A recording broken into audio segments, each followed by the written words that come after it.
Alright. Ayan, hello! Magandang hapon, Pilipinas. So, andito pa rin kami sa Europa at meron tayong sorpresa, di ba? With Manong Chavit Singson. Manong, kumusta? Okay.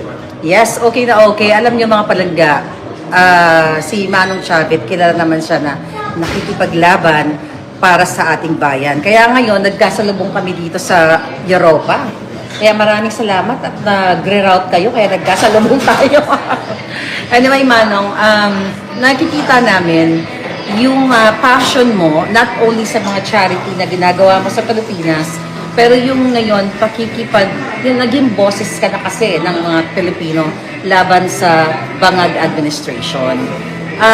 Bakit ka although marami ka ng interviews, bakit mo na pag-isipan na mag-voice out sa mga nakikita mo dito sa ginagawa ng Marcos administration? Dahil wala na kinabukasan ng mga kabataan dahil tuloy-tuloy ito. Dahil sobra na ang ginagawa sa ating bansa.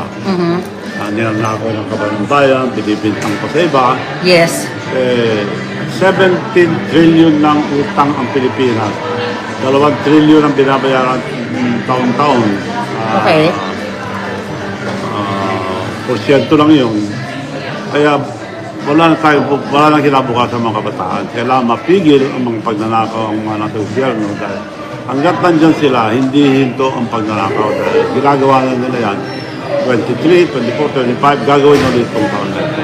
Yes, kasi Manong, alam naman natin yung buhay sa politika, di ba?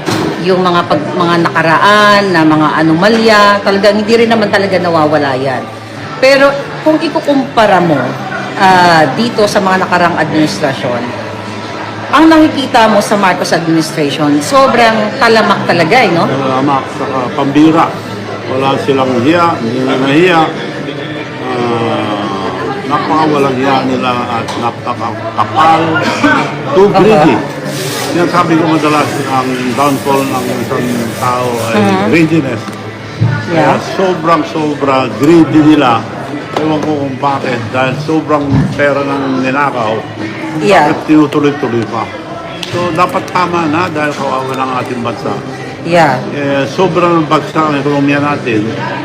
Wala namang iya. Naaway nyo pa China na hindi na magpapat.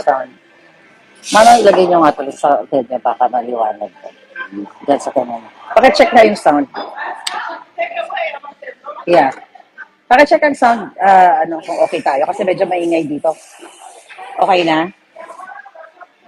Yeah, so Manong, syempre kagagaling nyo lang ng Pilipinas because you travel around, di ba? So ano ba yung sitwasyon ngayon sa Pilipinas? Kasi kami mga nasa ibang bansa, concerned kami syempre sa lupang tinubuan namin. Ano ba yung real situation ngayon doon? Sobrang bagsak na ang ating bansa. Hindi na pagtama ekonomiya dahil wala nang Nakasama yung audio mo, Manong. Wala nang foreign investment. Sobrang bagsak.